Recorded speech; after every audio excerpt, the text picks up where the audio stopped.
Good night, selamat malam, shalom. Shalom, Pak. Shalom, shalom. Shalom ya, semuanya shalom. Malam hari ini bukan malam yang sama dengan kemarin, saudara ya. Setiap kesempatan di mana firman itu disampaikan, disiarkan, percayalah, firman itu adalah bukan hanya perkataan, tapi kuasa, saudara. Ya, kuasa yang akan menuntun saya dan saudara itu memiliki dimensi ilahi. Selalu berbicara mengenai dimensi ilahi. Roh itu penurut, daging itu lemah. Daging ini lemah, ya. Dia memang terprovokasi, saudara, oleh keadaan yang apa? Yang ada di sekeliling kita, yaitu apa, saudara? Keinginan. Kita akan kembali merefleksi ulang nanti mengenai Roma pasal 7. Sungguh tragis, sangat tragis. The highest spiritual maturity, tingkat tinggi satu kedewasaan, bisa mengalami satu konflik jiwa yang seperti itu. Apakah itu tidak lumrah atau hanya kasus yang spesifik yang khusus saja? Tentu saja tidak, saudara ya. Paulus ya menceritakan banyak pengalaman mengenai perjumpaannya dengan sang kebenaran itu sendiri. Ya, dia naik ke tingkat 3 surga, saudara, di bawah, saudara. Ya, sekalipun dia berkata, aku tidak tahu, ya, aku tidak benar-benar tahu, tetapi dia berkata bahwa aku melihat, ya, aku melihat. Saudara yang dikasihi Tuhan, itu artinya ini bukan hal yang spesifik hanya terjadi untuk Paulus. Tetapi dia mau berkata bahwa kita yang ikut, yang menerima Yesus sebagai Tuhan, artinya percaya ya akan penebusannya, maka dengan demikian saudara dan saya itu diurus oleh Kristus, saudara. Ya, diurus oleh Kristus dengan cara Rohnya yang kudus jadi jaminan buat saya dan saudara. Ya, nah, tetapi di dalam keadaan demikian seperti yang kita ya pernah bahas ya di bagian diagram kita ini ya, saudara masih ingat ya? Kemarin ya kita sampai pada satu titik di mana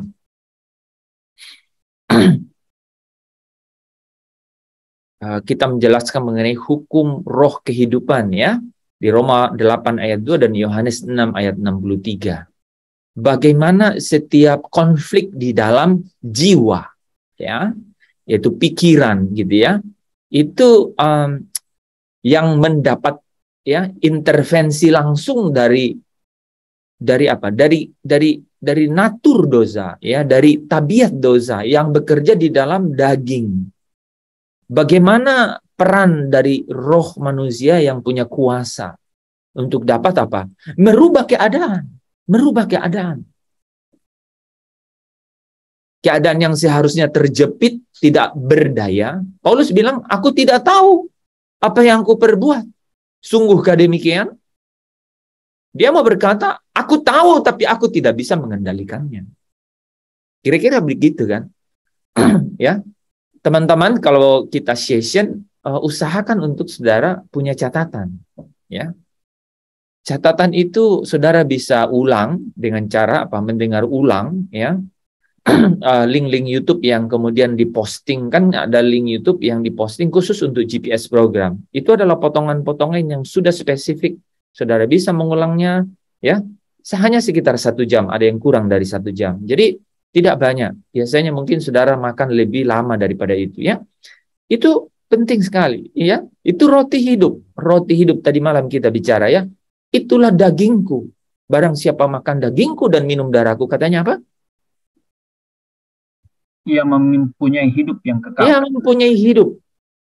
Artinya ia mempunyai hubungan dengan Bapa sang sumber kehidupan, sang sumber kasih. Yang memerintahkan malaikat-malaikat untuk jemput saya dan saudara kalau masuk melintasi alam baka. Itu penting sekali, saudara. Ya, bukan maut atau kerajaan maut, Hades, yang kemudian merampas, menjerat saudara di dalam kerajaannya. Bapak Ibu saudara yang dikasihi Tuhan, kalau saudara dengar ya cerita-cerita mengenai orang lain, mengenai alam baka, Itu mengerikan. Ya. Kenapa dia bisa cerita yang mengerikan, saudara? Karena yang dia cerita adalah Hades. Kerajaan maut. Maut yang dicerita, saudara. Saudara dan saya bercerita mengenai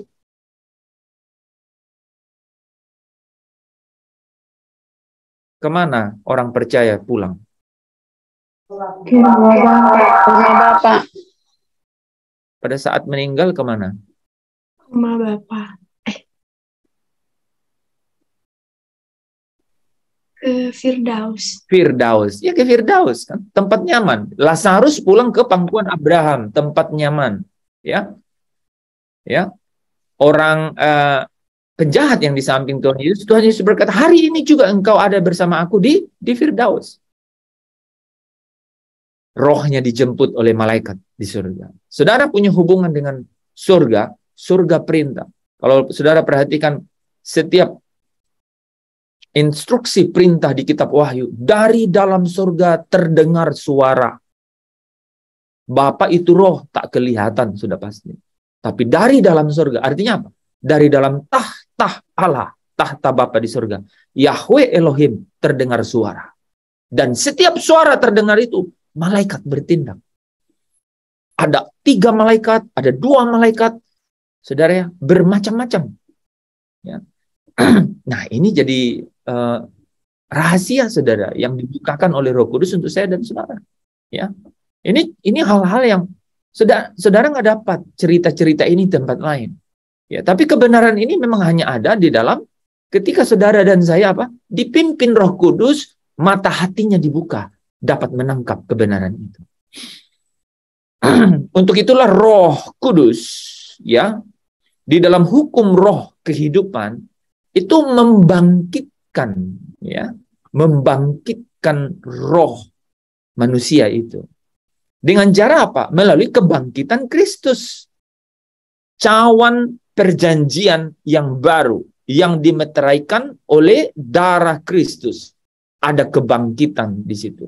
Rohnya dibangkitkan artinya apa? Rohnya tidak lagi di bawah roh perbudakan, tetapi dilepaskan dan kemudian dipindahkan. Saudara bisa dilepaskan dari kerajaan kegelapan atau kerajaan penguasa angkasa dan dipindahkan ke dalam kerajaan Kristus. Itu penting.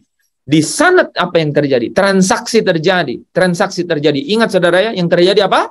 Transaksional, udah pasti. Transaksional. Saudara disubstitute, diganti. Saya dan saudara, setiap orang berdosa diganti, saudara, ya. Yaitu apa? Saudara dan saya dibayar ditebus dan lunas, dibeli dan lunas dibayar. Dibeli dan lunas dibayar. Apa artinya, saudara? Saudara dibeli dan lunas dibayar. Artinya saya dan saudara sekarang adalah orang yang berhutang. Tadinya saudara yang berhutang, ya, terhadap apa? Terhadap harus bayar sendiri dosanya. Yesus Kristus pengganti. Dia beli, lunas dibayar. Sekarang saudara dan saya berhutang kepada Kristus. Berhutang kepada apa? Bukan kepada daging, tapi apa? Kepada roh. Nah, ya, kepada roh. Artinya apa? Melakukan apa? Melakukan segala sesuatu yang menuruti keinginannya roh. Gitu. Saudara berhutang. Kalau tidak, ya, kitab Roma pasal 3 berkata, maukah engkau menganggap sepi? Maukah engkau menyia-nyiakan? Kau anggap remehkah kekayaan kemurahan Tuhan, kekayaan kesabarannya, kekayaan kelapangan hatinya? Wah, itu kata-kata itu menyinggung sekali, saudara. Itu saudara dan saya menjadi orang yang berhutang. Maukah engkau menganggap sepi? Maukah engkau menganggap dingin? Maukah engkau menganggap remeh? Tidakkah engkau bertanggung jawab atas kekayaan kemurahannya? Atas kekayaan kesabarannya di dalam sejak engkau bahkan masih engkau hidup dalam dosamu? Gitu. Maukah engkau menganggap sepi kelapangan hatinya? Bapak Ibu Saudara yang dikasihi Tuhan, malam hari ini secara spesifik kita akan membahas mengenai memang di dalam tubuh kita ini, ya, kehidupan seorang anak manusia, ya, ada tubuh yang di dalamnya apa? Membawa tabiat kodrat atau natur dosa itu, ya. Dan kemudian ada jiwa kita itu, pikiran dan perasaan kita yang mulai dapat menerima, ya, logos daripada setiap firman itu, dan kemudian menjadi rema di dalam jiwa kita. Ada, saudara. Tetapi bagaimana transformasi, bagaimana pembaharuan dari jiwa ini? Sungguhkah dia menjadi absolut atau mutlak menjadi berubah sehingga tidak terintimidasi, kontaminasi lagi oleh kodrat tabiat dosa yang ada dalam yang terkandung di dalam keinginan-keinginan tubuh? Paulus bilang, aku manusia celaka. Ya. Aku manusia celaka. Kalau saudara perhatikan kata-kata itu, wah, luar biasa. Ya, mari kita simak, ya, saudara, ya. Pernyataan-pernyataan itu yang menurut saya sungguh kita harus selalu, apa ya, sebaiknya saya buat ini ya sebentar ya. Kita harus membuatnya menjadi nah, ya, sesuatu yang selalu kita ingat nih, ya. Ada beberapa ayat yang saya kutip di sini, ya, mulai dari Roma 7 ayat 8 sampai 11. Saudara perhatikan saja, ya. Saya akan highlight beberapa, ya. Tapi supaya imbang, saudara, ya, supaya kita juga ada mendapatkan sesuatu, saya undang saudara-saudara untuk ikut membacanya, ya. Siapa ya yang mulai bisa baca? Saya tunjuk deh pertama dari Bandung, ya. Ada yang bisa baca Roma 7 ayat 8 sampai 11.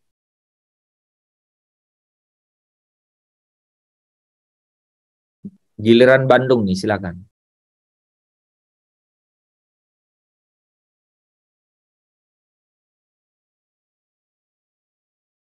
Sambil menunggu Bandung, giliran kedua Kupang, silakan.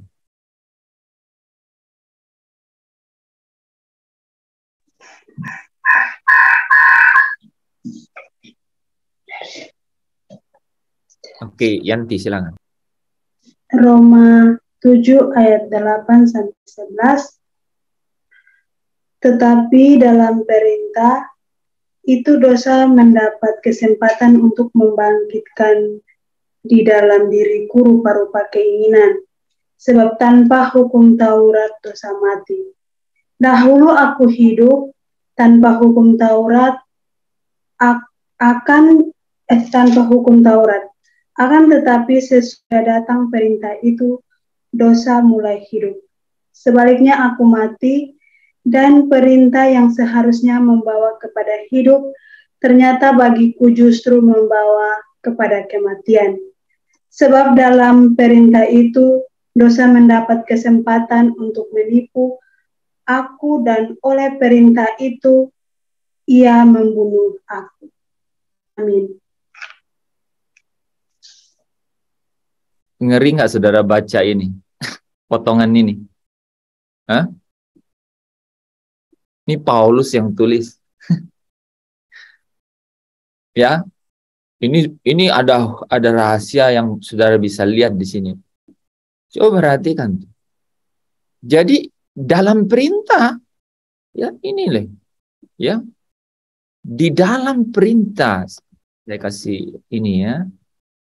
Ini menarik sekali. Ini baru awal nih, ada 4 potongan nih ke depan nih. Di dalam perintah ini,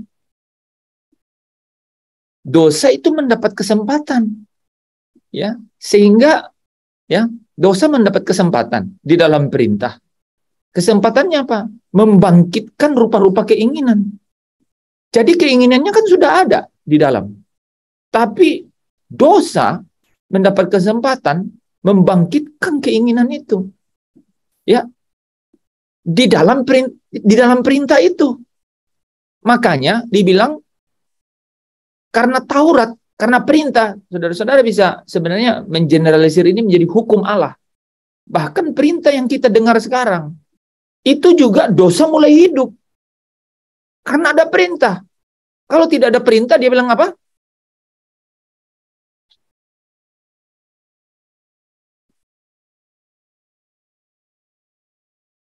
Dosa itu mati, saudara. Tanpa hukum Taurat, dosa itu mati. Ngeri nggak tuh? Ya, ini bisa ya. Ini bahas ini saja itu sampai tahu persis artinya. Itu remanya banyak sekali. Ya. Perintah itu ada, dosa itu menjadi hidup. Coba bayangkan. Sebelum ada perintah, dosa itu mati. Ini penting sekali hal ini kita mengerti. Ini yang bisa menjawab realitas hidup yang kita alami hari-hari ini. Perintah itu membuat provokasi, saudara. Dosa itu mendapat kesempatan untuk membangkitkan keinginan yang sudah ada dalam tubuh. Ya, bahkan akhirnya apa katanya? Perintah itu yang harusnya membawa kepada hidup, itu malah membawa kepada kematian. Ya, dengan cara yang lebih licik lagi, saudara. Ini dosa mendapat kesempatan, dia membangkitkan keinginan, rupa-rupa keinginan dalam tubuh kita, dalam diri kita.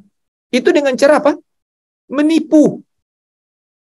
Kalau penipu, siapa pelakunya, saudara? Lucifer. Ya. Lucifer dan antek-anteknya. Antek-anteknya. Ya. Nah, karena Lucifer hari ini ada di jurang lubang maut. Jadi yang bekerja hari ini itu adalah si antikris dan nabi palsu. Dan kemudian apa istilahnya itu? Ya, dan pengikut-pengikutnya ya, atau disebut tuh perempuan sundal ya, atau Babel ya, Babel besar itu. Itu adalah sistem, itu adalah structure atau susunan gitu ya, pemerintahannya penguasa kerajaan angkasa ya. Saudara bisa bayangkan nih cerita ini nih. Jadi karena ada perintah Allah, nah jadi saudara bisa bayangkan nggak? Di Eden, ya saya sampai membayangkan begini nih. Saya membayangkan begini nih. Sebelum langit dan bumi itu diciptakan, itu gelap. Dan saya sudah mencurigai bahwa itu iblis sudah jatuh itu. Iblis sudah ada di sana. Jadi pada saat Eden itu diciptakan, iblis itu dengar bahwa Allah Elohim itu, Elohim Yahweh itu berkata mengenai pohon ya, pengetahuan yang baik dan yang jahat ini jangan kamu makan. Perintah. Itu perintah. Dan perintah itu memprovokasi itu. Di dalam dagingnya apa? Adam gitu. Ya. Jadi mendapat kesempatan untuk membangkitkan keinginan. Jadi saudara kalau tahu hari ini aku harus hidup kudus gitu ya. Ingat satu hal. Semakin saudara tahu itu, semakin dosa itu bekerja untuk membangkitkan keinginan-keinginan itu di dalam tubuh. Itu kita bisa rasakan. Kita bisa alami. Semakin kita tahu perintah-perintah itu, semakin dosa mengambil kesempatan untuk membangkitkan rupa-rupa keinginan. Ini rumus yang menurut saya perlu sangat diperhatikan. Semakin Patadus pergi ke Dalek, semakin dosa mengambil kesempatan untuk membangkitkan keinginan. Betul. Coba catat itu. Betul nggak? Saudara alami nggak? Bahwa semakin banyak pencobaan. Alami nggak? Rasakan, refleksi sendiri aja ya. Karena tidak mungkin firman ini. Wah luar biasa. Saya ini baca potongan itu saja. Saya bilang, pantas Paulus bilang aku manusia celaka. Betul nggak? Masa karena perintah dosa mengambil kesempatan membangkitkan rupa-rupa keinginan dengan cara menipu dan membunuhnya? Apa enggak? Apa enggak celaka itu? Saudara setuju dengan saya? Amin. Iya, keadaannya kan ruwet banget ya. Wow. Dan itu tidak bicara secara spesifik hanya Taurat, saudara. Kebetulan saat itu Taurat, tapi ini bicara mengenai semua perintah Allah sekarang. Dan kodrat natur dosa itu ada di sana. Coba refleksi sendiri. Ya, saya yakin firman ini Roh Kudus akan menyingkapkannya kepada kita masing-masing dengan caranya sendiri. Karena kasus kita masing-masing spesifik. Dia bilang, saudara perhatikan itu ya. Semakin di dalam, tetapi dalam perintah itu dosa mendapat kesempatan. Dalam perintah itu dosa mendapat kesempatan. Ini diulang nih ya. Ayat 8, ayat 11. Sebab, tetapi, ya, cuman bicara begitu kan. Dalam perintah, dosa mendapat kesempatan. Dosa mendapat kesempatan. Di sini membangkitkan rupa-rupa keinginan. Di sini menipu dan membunuh aku. Dan oleh perintah itu ia membunuh aku. Luar biasa. Coba lihat saudara bagian yang kedua. Sampai Paulus bilang, apa yang aku perbuat, aku tidak tahu. Sungguhkah demikian? Dia mau bilang, aku tahu, tapi aku tidak bisa mengendalikannya. Karena bukan apa yang aku kehendaki, yang aku perbuat. Tetapi apa yang ku benci, itulah yang aku perbuat. Kontras. Waduh, luar biasa. Jadi jika aku berbuat apa yang tidak aku kehendaki, aku menyetujui bahwa hukum Taurat itu baik. Kalau demikian, bukan aku lagi yang memperbuatnya, tetapi dosa yang ada di dalam aku. Sebab aku tahu bahwa di dalam aku, yaitu di dalam aku sebagai manusia, tidak ada sesuatu yang baik. Aku sebagai manusia, tidak ada sesuatu yang baik. Ini menarik kata-kata ini ya. Makanya Paulus bilang, aku bukan aku lagi gitu, tapi Kristus yang ada di dalam aku. Itu saudara bisa tangkap di sini. Ini kan tidak main-main, ini kan firman Tuhan nih. Potongannya jelas.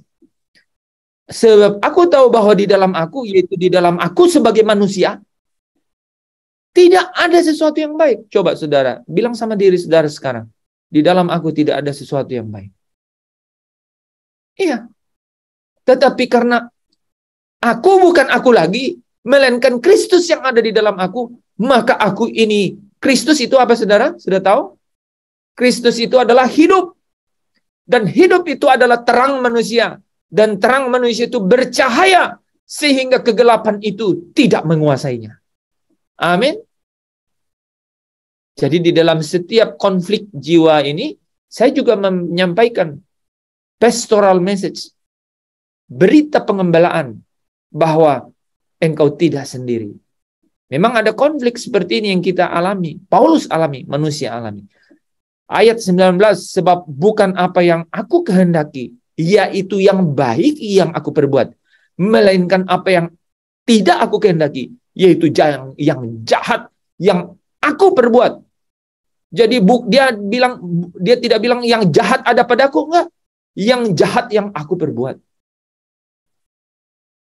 Ini pasti saudara kalau baca ayat ini bilang, ini mungkin keliru, jadi udah biarkan saja, lewat saja. Betul nggak?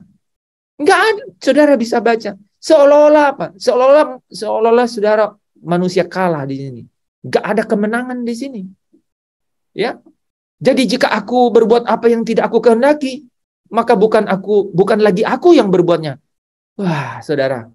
Tetapi kodrat dosa yang diam di dalam aku. Kekasih-kekasih Kristus, sekalipun engkau ada di dalam tabiat natur dan kodrat dosa, percayalah bahwa bukan engkau lagi yang hidup, tetapi Kristus yang hidup di dalam. Amin. Amin. Oke. Saudara, bahkan di pasal 7 ayat 21-23, Paulus menyimpulkan demikian. Demikianlah aku dapati hukum ini. Jadi sesuatu yang rule of the game, saudara. Ini kesimpulan. Jika aku menghendaki berbuat apa yang baik, yang jahat itu ada padaku. Ya. Sebab di dalam batinku, saudara ya, ini ya, saudara ya, ini konstelasinya. Ini adalah landscape berpikirnya ini, saudara. Pemahamannya ada di sini, ya. kesimpulan dari dua bagian ayat yang kita baca tadi itu adalah di pasal 20 ayat 21 ini. Ada hukum jadinya. Ya, jika aku menghadapi berbuat apa yang baik, yang jahat itu ada padaku. Asal tahu aja katanya. Ya, just to let you know, just for your information. FYI, gitu ya. Just for your information. Asal tahu aja. Dong kasih tahu bahwa ini yang terjadi dalam diri kita nih. Jika aku berbuat yang baik, yang jahat itu ada padaku. Ya kan? Saudara, rupanya ada sesuatu di antara dua kalimat ini kan. Di dalam batinku, aku suka akan hukum Allah. Kan ada menghendaki berbuat baik. Apanya? Kan begitu. Saudara ketemu satu. Dalam batinku aku suka akan hukum Allah. Roh saudara penurut terhadap hukum Allah. Catat satu kata itu penting. Wah, ada potensi nih. Ada exousia. Ada capabilities. Ada kekuatan. Ada privilege. Ada satu potensi yang saya miliki. Yaitu batinku aku suka hukum Allah. Ketika roh Kristus itu ada di dalam engkau, maka engkau itu adalah milik Kristus. Ya, Roma 8 ayat 9. Ya. Artinya apa? Engkau akan suka hukum-hukum Allah, hukum-hukum Kristus. Ya. Nah, ini sudah dijelaskan tadi. Ya, yang jahat itu apa? Anggota-anggota tubuh ini katanya apa? Ada hukum lain, saudara. Yang dia itu berjuang melawan hukum akal budi. Bagaimana cara berjuangnya? Saudara tahu tadi bagaimana? Dia mengambil kesempatan dengan cara apa? Menipu dan membunuh. Menipu. Dia membangkitkan rupa-rupa keinginan. Jadi bagaimana cara melawannya? Saudara jadi tahu, jelasin kan sekarang. Berjuang melawan. Wah, bagaimana itu? Jeb. Atau apa? Ya, apa gitu kan? Rupanya saudara, apa? Membangkitkan rupa-rupa keinginan dalam tubuh dengan cara menipu. Menipu, saudara. Saudara ditipu, nggak sadar. Bahkan membunuh. Membunuh di sini itu beda sama membinasakan. Binasa itu bicara, saudara ya, kematian abadi. Membunuh itu artinya apa? Saudara kehilangan hubungan. Itu membunuh. Ya, Yohanes 10 ayat 9. Ya. Pencuri datang hanya untuk Yohanes 10 ayat 10 ya. Pencuri datang untuk mencuri, membunuh dan membinasakan. Jadi pertama mencuri, dia menipu saudara. Ada penipu yang kasih tahu saudara, saya mau tipu kok. Enggak ada. Pasti dia cari kesempatan di mana saudara sedang tidak sadar. Yaitu dia mencuri. Ada pencuri yang telepon dulu, I'm coming. No, that's only on mungkin prank-prank atau mungkin yang loving ya, love ya, atau cerita-cerita anekdot gitu ya. Tapi saudara, dia menipu, mencuri, dan saudara membunuh katanya. Jadi dia berjuang melawan itu dengan cara sampai membunuh. Apa itu membunuh? Memutuskan hubungan saya dan saudara dengan sang sumber kehidupan, sumber kemuliaan, sumber kasih itu. Itu caranya. Sehingga saudara rohnya mati. Rohnya mati artinya apa? Tumpul artinya apa? Tidak punya kepekaan. Mana yang Tuhan mau ini? Mana yang kesukaan Tuhan ini? Sulit sekali untuk bangkit. Saudara pernah nonton TV atau nonton YouTube channel atau nonton kesukaan ya? Mungkin apa saja. Pernah nonton dan kemudian going on terus. Kayaknya mau berhenti. Bentar lagi ya, 5 menit. 5 menit. Sampai 5 kali 10 menit, 50 menit. Pernah? Tidak sekali ya? Sering kali. Iya, betul. Itu yang terjadi. Saudara ditipu. Dengan cara dia membangkitkan rupa-rupa keinginan. Matamu, wah ini saudara kalau coba Coba apa ya, dengan jujur saudara membaca firman Tuhan tadi, ini kan bukan dari saya ya. Saudara bisa, wah iya ya, memang begitu itu caranya itu. Saya hanya meng-highlight saudara bahwa sungguh betul ini terjadi, ya. Hal ini kita harus pahami bahwa daging itu lemah. Dia ikut jadinya demikian.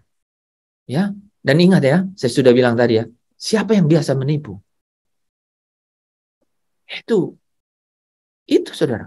Pasti dari oknum pribadi ya yang melawan Allah itu. Dia bekerja loh. Ya, dia itu membangkitkan rupa-rupa keinginan yang sudah ada. Nah, makanya hati-hati saudara. Apa yang saudara biarkan masuk melalui mata, telinga, hati-hati banget. Karena dia akan menjadi memori di dalam daging. Contoh gini, contoh yang sangat sepertinya halus. Ya, aku tuh baru lihat foto kapan gitu, tapi baru kayaknya. Ya, saudara kalau membiasakan diri untuk pergi menikmati hal-hal yang kemudian membuat daging saudara itu nyaman gitu, wis enak. Kata orang Jawa tuh enak tenan. Hati-hati. Ya, hati-hati. Karena saudara, itu jadi potensi untuk tadi apa? Dosa membangkitkan rupa-rupa keinginan. Gitu. Misalnya saudara pernah, waduh kalau ngopi ya di tempat yang sana itu, waduh. Pokoknya itu enak banget. Nah, saudara itu bisa terbuai gitu. Ya, atau apa yang pernah dilihat mata saudara. Misalnya shopping gitu ya, tempat shopping gitu ya. Atau di apa saja saudara.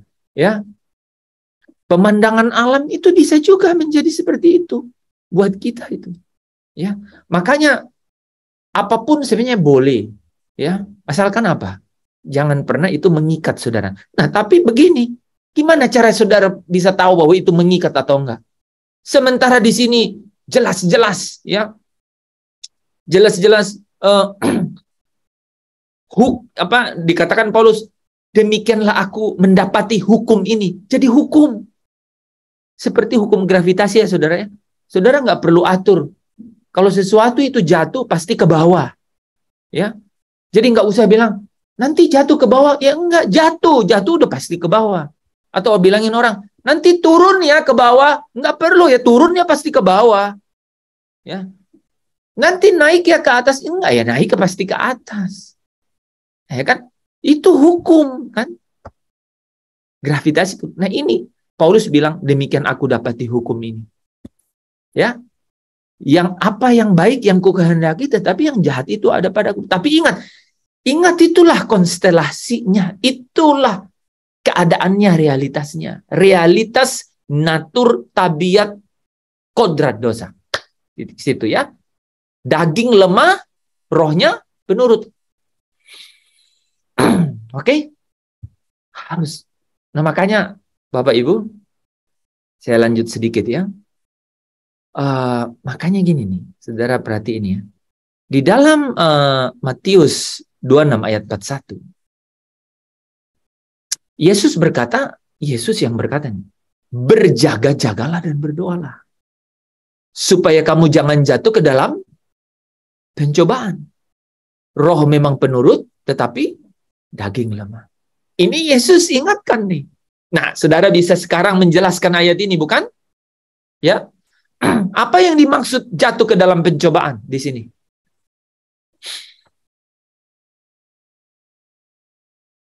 Coba dari cerita kita selama 30 menit pertama. Apa ini maksud jatuh dalam pencobaan di situ? Keadaannya seperti apa itu? Jatuh dalam keinginan-keinginan kita. Oke, tapi coba korelasikan dengan ayat-ayat Roma 7. Itu artinya apa? Pakai statement yang sama persis juga. Sama nih. Apa yang dimaksud jatuh dalam pencobaan? Keadaannya seperti apa? Sudah mulai dengan permulaannya sudah benar tuh. Ketika jatuh dalam pencobaan itu ketika apa? Mengikuti Membangkitkan keinginan. Oke, kata-katanya itu dari siapa tadi, Yanti? Oke, membangkitkan, ya sudah ada. Membangkitkan, terus tadi Banes bilang di dalam diri, jadi apa?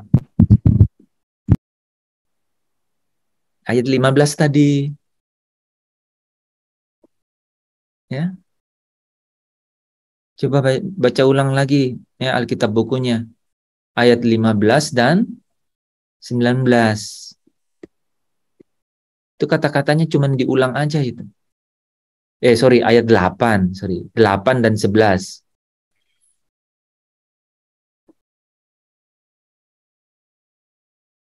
Ketika Yesus katakan supaya kamu jangan jatuh ke dalam pencobaan, apa itu? Jangan beri kesempatan. Keadaannya apa itu? Jatuh dalam pencobaan. Itu artinya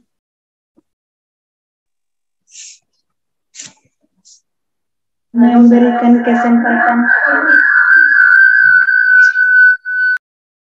dosa atau kodrat dosa mendapat kesempatan. Itu dong, kan gitu aja. Saya ulang ya. Jadi ini umum nih. Apa yang dimaksud kita jatuh dalam pencobaan? Coba. Ini Pak, iblis datang membawa tawaran. Ya, kalau kamu nggak mengingini, contoh nih ya, iblis datang bawa ke saya rokok. Dia mau pamer sampai 50.000 tahun depan saya, dan saya hidup 50.000 tahun, nggak akan jatuh saya. Kan gitu. Kenapa? Kan aku nggak punya tuh keinginan itu. Ingat saudara itu. Itu memang sangat sangat penting ini. Masing-masing kita itu tahu dia. Jadi apa? Pencobaan itu artinya apa? Dosa atau kodrat dosa itu mengambil kesempatan kan tadi kan? Untuk apa? Membangkitkan rupa-rupa keinginan dalam kita nih, masing-masing kita beda-beda. Dengan cara apa?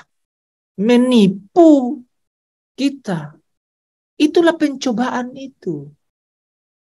Saya nggak bisa dicobai dengan rokok tuh nggak bisa. Karena apa? Sama sekali di dalam tubuh saya itu nggak ada keinginannya, nggak ada. Yang ada saya benci gitu. Jadi apa? Ya dia kodratnya nggak ada dalam saya. Saya nggak pernah membuat memori mengenai hal itu. Ngerti nggak? Gitu. Misalnya orang bilang begini nih loh, apa sih? Saya tahu namanya aja ya, Jack Daniels gitu ya. Saya nggak tahu penyebutannya benar nggak gitu ya. Atau apa ini wah ya. Saya bilang, aduh, apa itu? Nggak bisa gitu, ya. Nggak bisa dosa itu nggak bisa memakai itu. Karena apa? Pencobaan itu adalah keinginan yang sudah ada di dalam. Saudara, ingat, waktu Hawa dicobai, makanya namanya hawa nafsu. Karena nafsu hawa. Iya. Jadi kenapa Hawa bisa jatuh? Karena iblis mengangkat keinginannya. Dia bilang apa? Engkau tidak mati, tapi hidup selama-lamanya. Jadi memori yang dia tahu gitu. Makanya hati-hati. Apa yang kau lihat, apa yang kau dengar. Film, channel, konten, apapun yang saudara biarkan masuk, ya itu mata kan, sama telinga. Makanan yang saudara biarkan, misalnya begini, aduh, ini sudah satu bulan nggak makan babi. Saya sampai kayak mau mati. Hati-hati, kan gitu juga tuh sama. Ya, ini ada seorang yang sharing ke saya, tapi lucu juga, cuman dia cerita kan, mungkin saya makan lewat batas gitu. Makan banyak sekali. Saya pikir-pikir, apa mungkin ya? Gitu ya. Nah, ya bisa jadinya dong. Sebenarnya apa? Keinginan yang ada di dalam kita, saya cuma mengambil contoh itu ya, berarti dibangkitkan dong. Jadi pencobaan. Ya. Kan menarik sekali membahas ini kan. Mengenali diri sendiri namanya. Nah, Ya, yang sisi ini juga harus dikenali ini, karena Paulus bilang yang jahat itu ada padaku, bahkan bukan yang jahat ada padaku. Yang jahat yang kuperbuat, ya kan? Kan tadi ya baca ayatnya, bukan hanya yang jahat yang ada padaku, tapi yang jahat yang kuperbuat, gitu. Nah, Yesus bilang, ya, Yesus bilang apa? Supaya kamu jangan jatuh ke dalam pencobaan. Supaya jangan sampai kodrat dosa yang ada dalam dagingmu itu mendapat kesempatan dan dibangkitkan di dalam dari rupa-rupa keinginanmu dengan cara engkau ditipu. Dan apa yang terjadi di sini, saudara? Saudara tahu kejadiannya apa? Dia berkata kepada siapa ini?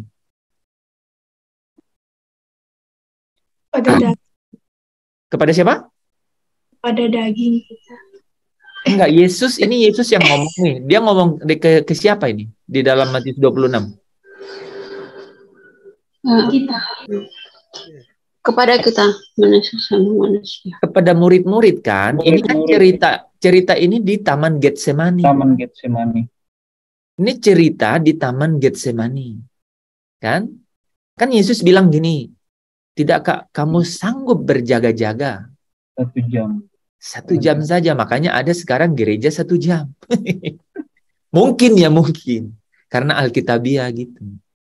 Ya. Nah, Yesus bilang, supaya kamu jangan jatuh dalam pencobaan. Apa pencobaan yang mereka akhirnya jatuh? Saudara tahu?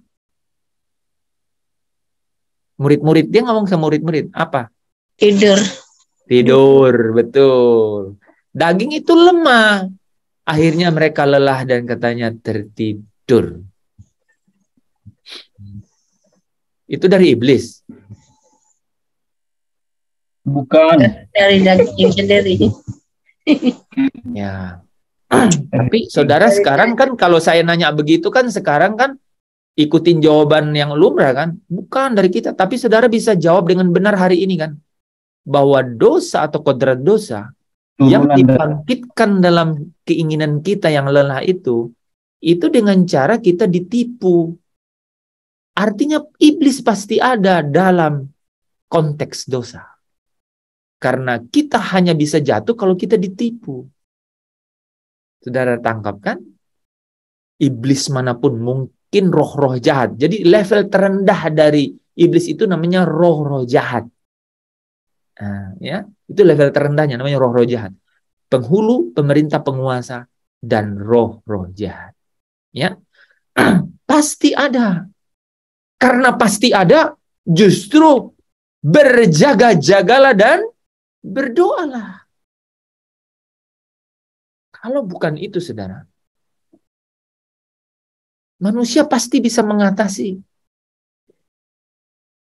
Karena saudara bisa tahu ya, orang semedi sampai 6 bulan di tempat terpencil, jauh dari hiruk pikuk dunia, kemewahan, hegemonisme, ya, jauh dari semua itu, makanannya dari alam. Apakah dia tidak ada pencobaan? Pertanyaannya, apakah iblis tidak ada di sana? Ya, oke. Nah, jadi pencobaan itu pasti kaitannya. Makanya, saudara ya, saya lupa ayatnya di mana, coba cariin. Kamu dicobai, ya, Allah tidak dapat dicobai, gitu. Kamu dicobai oleh keinginanmu sendiri, katanya.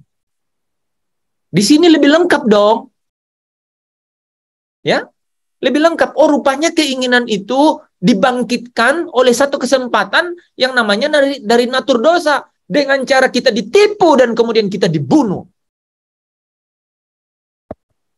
Amin. Ya, saudara ya, konteksnya ya.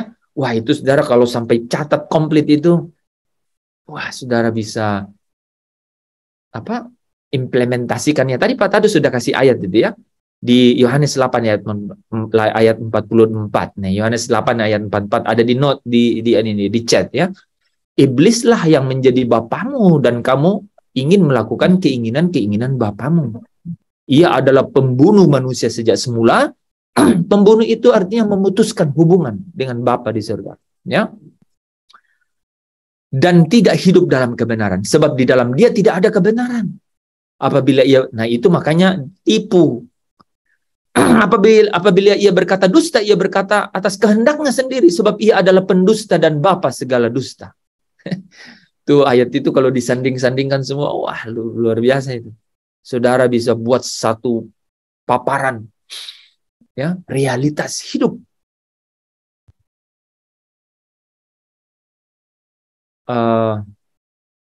Anak manusia, ya, yang celaka. Kan begitu judulnya. Karena Paulus bilang, aku manusia celaka, kan? Ya, terus nyambung ya dengan Yakobus 1 tuh ayat 13, ya. Apabila seorang dicoba itu, dia dicoba oleh keinginannya. Sekarang tahu persis sekarang. Rupanya dosa yang ambil kesempatan. Karena namanya kesempatan, apa? Yesus bilang, berjaga-jaga. Amin. Berjaga-jaga. Jadi apa tindakan kita, Pak, dengan ini? Oke, ada dua hal, ya. Kita mulai dengan kita harus berjaga-jaga dan berdoa. Karena apa katanya? Daging itu lemah, gitu. Daging itu lemah, ya. Saudara, memang murid-murid, dia kan ngomong sama murid-murid ini mengenai keadaan ini, ya. Di Taman Getsemani, kan. Jadi selama di dunia murid-murid Kristus memang memiliki apa? Roh dan jiwa, ya, tadi ya. Di dalam batinku aku suka hukum Allah. Tetapi juga punya raga, yaitu tubuh. Mereka memiliki konflik dalam diri mereka. Mereka datang ke situ untuk temani Yesus, sudah pasti ikut Yesus. Dia ingin menyenangkan Yesus dalam batinnya. Tapi di dalam jiwa, di dalam raganya, tubuhnya, itu ada daging yang menentang semua itu. Roh jiwanya menghendaki yang baik, tetapi dagingnya menentang. Itu yang terjadi. Ya. Tetapi sekalipun mereka memiliki kodrat dosa, itu yang disebut kodrat dosa, ya, natur, tabiat dosa, sinful nature, ya, yang memungkinkan mereka berbuat dosa, memungkinkan loh, saudara. Karena apa? Kesempatan. Kesempatan itu tetap memiliki apa? Namanya kesempatan. Kemungkinan. Saya ulang ya, kata-kata ini penting ya. Di mana ada kesempatan, itu ada kemungkinan, bukan kepastian. Betul nggak? Kalau ini ada kesempatan untuk ikut lomba, ada kepastian nggak di situ? Kalah atau menang? Nggak ada, yang ada kemungkinan, namanya probability. Pak, orang ditanya, kira-kira probability-nya berapa menang? 50-50, aman jawabnya kan? Ya, kalau kalah 50-50, menang 50-50. Itu namanya nggak punya pendirian. Itu namanya juga apa? Nggak latihan kali selama ini. Jadi jawabnya begitu ya. Teman-teman, kalau ada orang yang jawabnya ya mungkin gitu ya 50-50, itu artinya dia nggak terlalu punya percaya diri, saudara ya. Lebih baik dia bilang, waduh saya nggak latihan, saya nggak yakin nih. Gitu. Nah kalau menang, ya berarti dia cuman salah perkiraan gitu ya, membandingkan keadaannya dengan orang lain, gitu ya. Tapi dia tahu diri, oh dia nggak prepared. Tapi kalau dia, saya belajar semalam suntuk. Artinya apa? Sampai suntuk. Wah, gue yakin. Mudah-mudahan paling kecil 80 dari 100. Dapatlah. Nah, gitu kan? Pernah saudara lihat orang? Nah, itu contohnya. Jadi di dalam kesempatan ada kemungkinan. Saudara, jadi sekalipun ada di dalam keadaan kodrat dosa, tapi memungkinkan buat mereka, yang memungkinkan mereka berbuat dosa, ada kuasa. Ya, ada kuasa. Ada eksausia. Ketika mereka mengikuti Yesus, mereka dapat meterai Roh Kudus. Saudara, mereka dapat eksausia untuk apa? Tidak turut akan kodrat atau tabiat dosa itu. Kuasa ini adalah Roh Kudus sebagai jaminan untuk apa? Itu dapat menuruti apa? Perkataan-perkataan Kristus melalui pimpinan Roh Kudus. Ingat, sekalipun ada Roh Kudus itu adalah jaminan. Ya, ingat nih saudara ya, konstelasinya ya. Sekarang kita udah tahu kan? Duduk perkara sudah tahu kan? Sudah tahu kan? Ya. Sekarang saudara ya, kita mengeksekusi atau apa? Mengexercise gitu ya. Ya. Bahwa apa? Bahwa ini ada kesempatan, tapi di dalam kesempatan itu ada kemungkinan. Gitu. Mereka sekalipun dalam sinful nature, tapi mereka punya exousia. Mereka punya kuasa. Mereka punya kekuatan dari Roh Kudus. Gitu. Di mana mereka apa? Memiliki kemungkinan juga untuk apa? Untuk hidup menuruti perkataan-perkataan Kristus. Tadi malam kita bahas itu dengan panjang lebar ya. Itu adalah roti hidup. Itulah yang membuat orang memiliki hidup. Itulah yang membuat orang memiliki hubungan kembali dengan persekutuan intim dengan Bapa. Itu yang disebut Kristus ini adalah yang hidup. Dan hidup ini adalah terang manusia. Dan terang itu bercahaya. Dan kegelapan tidak menguasainya. Wow. Itu luar biasa konstelasi itu, saudara. Di satu sisi, dosa memiliki kesempatan untuk membangkitkan rupa-rupa keinginan yang dapat menipu dan membunuh, saudara. Tapi di satu sisi, ada roti hidup, ada perkataan-perkataan Kristus, makan dagingku dan minum darahku. Dan ini yang membuat kau hidup. Dan hidup ini adalah terang manusia. Dan terang itu bercahaya. Kegelapan tidak menguasainya.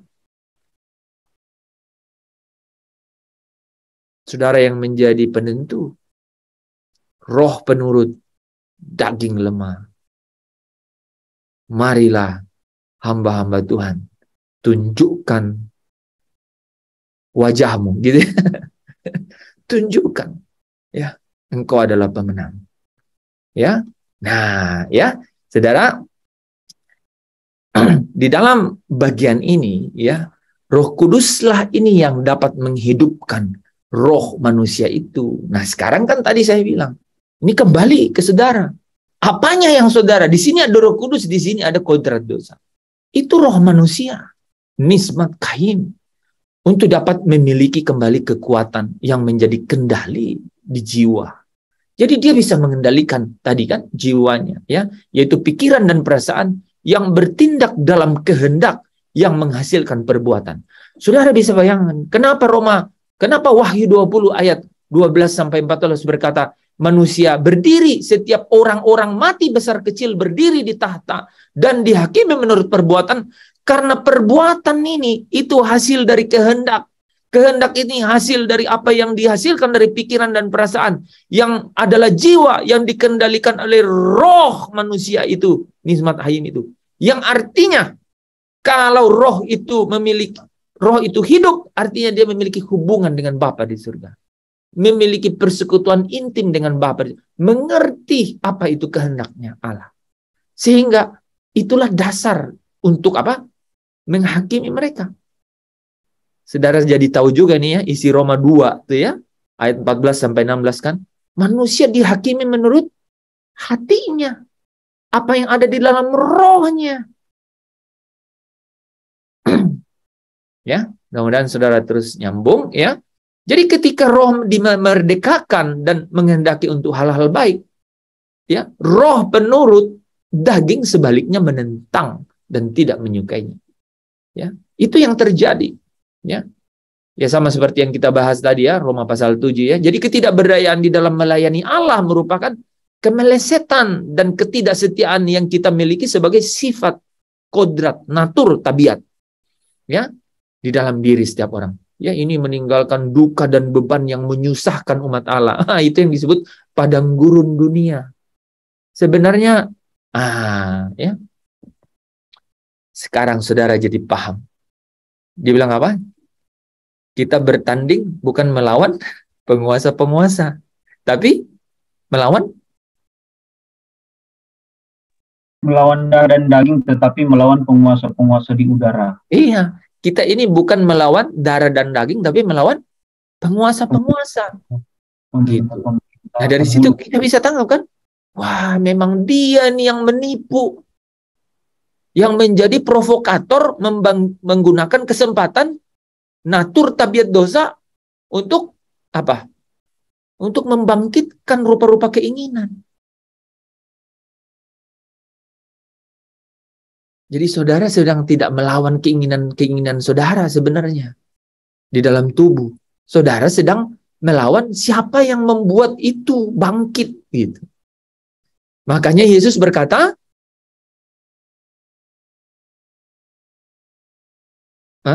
Berjaga-jagalah dan berdoalah. berjaga-jagalah dan berdoalah. Gitu. 3 kali sehari Daniel naik ke tingkat tinggi dari rumahnya. Ya, hanya untuk berdoa kepada Allahnya. Siapa di antara kita yang mau makan baru berdoa? Gak usah jawab. Nah, itu ya. Atau bangun pagi gitu ya, atau mau tidur gitu ya. Nah, itu bukan berjaga-jaga. Bukan. Coba, masa saudara mau makan terus berdoa terus bilang saya sedang berjaga-jaga? Enggak. Itu cuman mau ya. Oke. Jadi kita harus berjaga-jaga ya, teman-teman ya. Oke, kita lanjut ya. Nah, jadi ya merupakan beban yang tidak menyenangkan bagi para murid Kristus, bagi orang percaya saat tubuh atau perbuatan ini ya, mereka tidak bisa sejalan dengan jiwa mereka ya. Tubuh punya keinginan lain, menentang keinginan jiwa mereka ya. Karena banyak rintangan dan pencobaan. Nah, saudara sudah mengerti itu. Nah, Bapak Ibu Saudara yang dikasihi Tuhan, di dalam 15 menit terakhir saya ingin menjelaskan bahwa hal ini tuh bagaimana supaya kita itu bisa berjaga-jaga dan berdoa dengan sungguh-sungguh. Dengan apa? Dengan tidak henti-henti, tidak jemu-jemu. Bagaimana caranya untuk melawan keadaan-keadaan yang kita sudah bahas tadi, yang Paulus bilang, demikianlah aku dapati hukum ini. Ada hukum. Yang baik yang kukehendaki, tapi yang jahat itu ada padaku. Jadi ada natur, kodrat, tabiat dosa itu. Itu sangat berbahaya. Nah, lawannya kan sudah tahu ya, bahwa tetapi di satu sisi murid itu, siapapun yang percaya, wow, ini juga mencobai saya. Tiba-tiba melilit kabel di tangan kanan saya. Ini ada iblisnya nggak kira-kira? Nggak tahu. Nah, saudara, itu nggak mungkin sekali tuh tadi. Tangan saya kok bisa kelilit kabel. Nah, Bapak Ibu, tapi roh ya itu memberikan kita kuasa kan? Nah, kuasa ya. Nah, saudara, di dalam hukum roh kehidupan ini ada dinamika yang terjadi. Kan Roh Kudus ini Bapa memeteraikan saya dan saudara dengan Roh Kudus. Kita baca.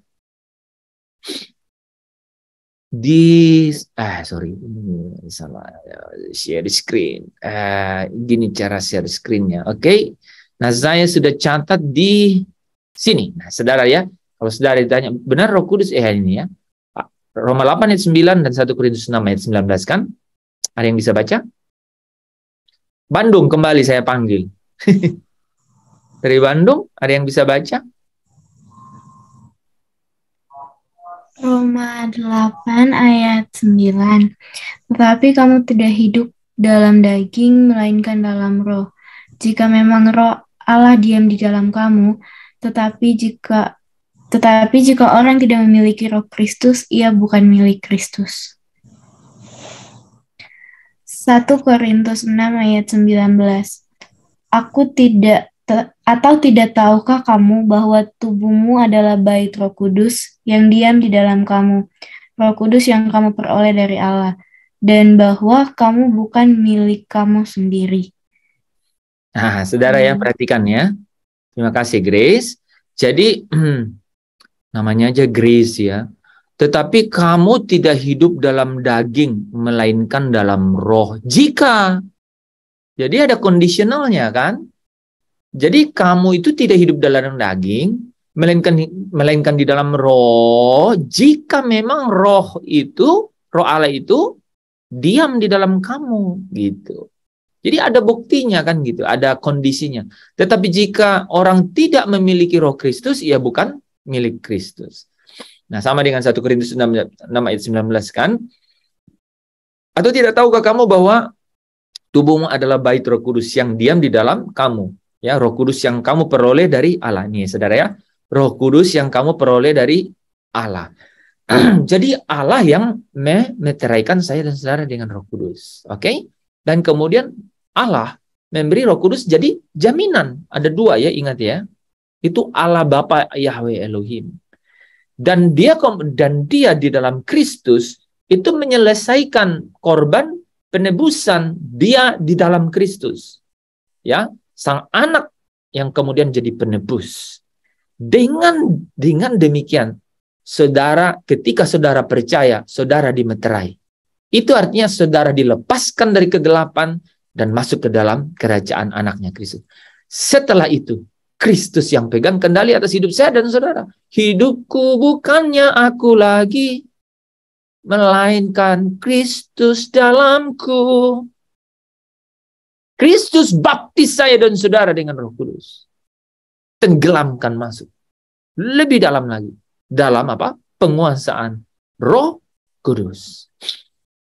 Saudara, dinamikanya jadi hukum roh kehidupan. Roh Kudus yang sedang membawa saya dan saudara itu memiliki hidup, yaitu hubungan dengan Bapa, Allah yang adalah Bapa segala roh, yang bisa berbicara dengan roh saya dan saudara. Sampai satu hari nanti, ya, Roma 8 ayat berapa? 15 ya, berkata, ya, dan roh Allah itu dan roh kita, ya, roh Allah itu bersaksi bersama-sama dengan roh kita bahwa kita adalah anak Allah. Sampai dia roh Kudus itu bersaksi bersama dengan roh kita. Ya. Nah, saudara, di dalam dinamika itu hati-hati. Karena keadaan ini Roh Kudus itu apa? Dia penolong, saudara. Dia penolong. Dia itu penghibur. Dia itu parakletos, dia itu mendampingi. Dia itu mengasuh hidup saya dan saudara. Ya, dia itulah yang melakukan paideia, mendidik saya dan saudara. Ya, huotesia itu, ya, proses menjadi anak itu, ya, itu ada dikerjakan oleh pekerjaan Roh Kudus. Ya. Nah, saudara, tetapi dinamika yang terjadi di dalam itu, di dalam sepanjang kehidupan ini ada, saudara, ya. Jangan sampai kita mendukakan Roh Kudus. Nah, saya mau membahas, saudara, ya. Bagaimana orang mendukakan Roh Kudus? Ya, saya lanjut nanti mungkin dalam pertemuan selanjutnya. Mendukakan Roh Kudus sampai menghujat Roh Kudus. Gitu ya. Oke. Nah, malam hari ini, ya, di bagian mendukakan Roh Kudus, kalau kita baca di Efesus 4 ayat 30, ya. Dia bilang, jangan, berdoalah dan berjaga-jagalah. Berdoalah dan berjaga-jagalah. Ya. Janganlah kamu mendukakan Roh Kudus Allah yang telah memeteraikan kamu menjelang hari penyelamatan. Nah, saudara yang dikasihi Tuhan, Roh Kudus yang tinggal di dalam orang percaya, yang kita sudah baca tadi, ya, adalah pribadi yang dapat mengalami duka dan kesedihan, ya, yang mendalam, sebagaimana halnya Yesus ketika dia menangisi Yerusalem atau bersedih pada peristiwa-peristiwa lainnya.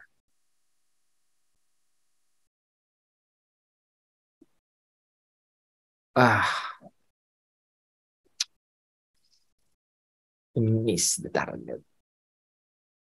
Yesus, saudara, ya, di dalam Matius 23 ayat 37, ya.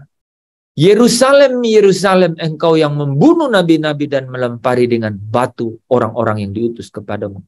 Berkali-kali aku rindu mengumpulkan anak-anakmu, sama seperti induk ayam mengumpulkan anak-anaknya di bawah saja. Tetapi kamu tidak mau. Betapa keluhan itu Yesus sampaikan.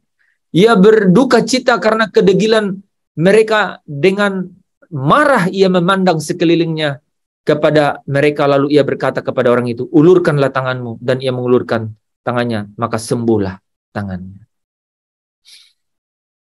Lukas 19 ayat 41, dan ketika Yesus telah mendekati dan melihat kota itu, ia menangisinya. Yohanes 11 ayat 35, maka menangislah Yesus. Jadi, saudara, ya,